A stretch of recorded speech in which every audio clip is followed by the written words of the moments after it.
Today, we're going to skip the typical, boring math lesson. Instead, we're going to unlock a practical superpower that, believe it or not, you already have. It's the key to making smarter decisions every single day. So, yeah, let's dive right in.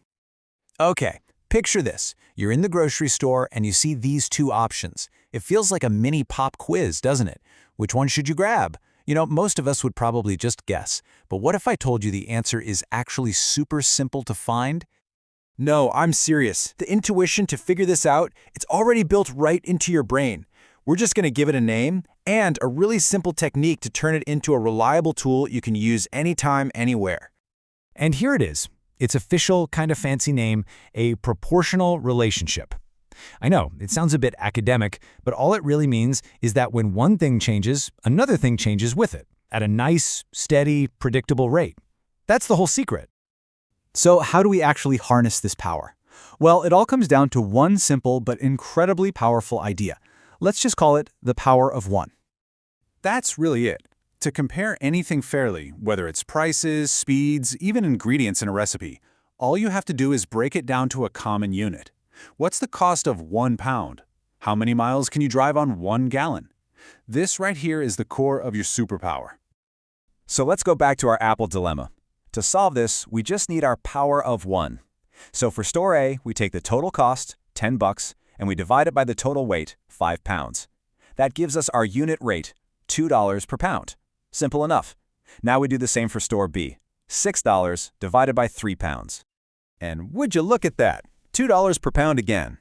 By finding the value of 1, the comparison becomes completely effortless. It wasn't a trick question. Both deals are exactly the same. The important thing here is that this technique totally removes all the guesswork. All right, let's try another one from our source material. A car, some gas, a certain distance. How do we figure out its fuel efficiency? You guessed it, we just need to find the value for 1 single gallon.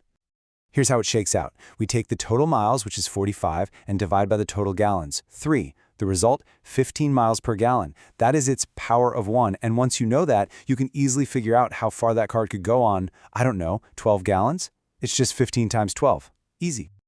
Okay, so you've absolutely mastered the core technique. Now, let's level up and see how this superpower can be used to solve bigger, more complex puzzles that might seem kind of intimidating at first. So, our source material uses this really great classic example to show how this skill can scale up in a massive way. It asks us to think about the logistics of providing water for a huge group of people over a long period of time. Just look at how this huge, complex problem becomes incredibly simple when we just break it down. Step 1. Let's find the total water needed for just 1 day. So 3 quarts per person for 500 people, that's 1,500 quarts. Then, for step 2, we just scale that up for the full 10 days. So 1,500 quarts a day times 10 days gives us our final answer. See? It's just the power of 1 applied 1 step at a time. All right, you are totally getting the hang of this. So let's sharpen that superpower with a quick challenge round, using a couple of problems straight out of the source's own homework section. So what about something that looks like this? This is a classic proportion problem. It's basically just saying 2 is to 3 in the same way that 4 is to what? There's a fantastic little shortcut for this called cross multiplication.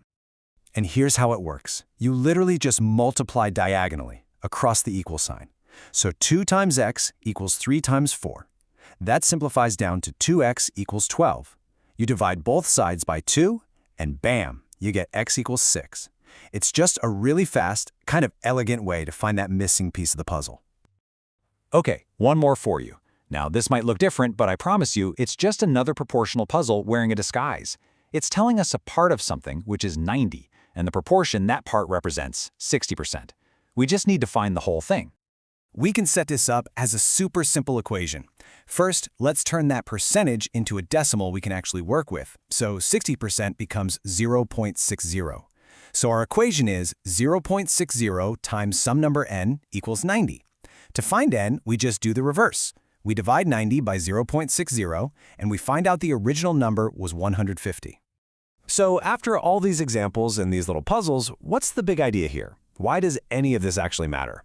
Well, the big takeaway is that this isn't just abstract math. It's a practical lens you can use to see the world more clearly.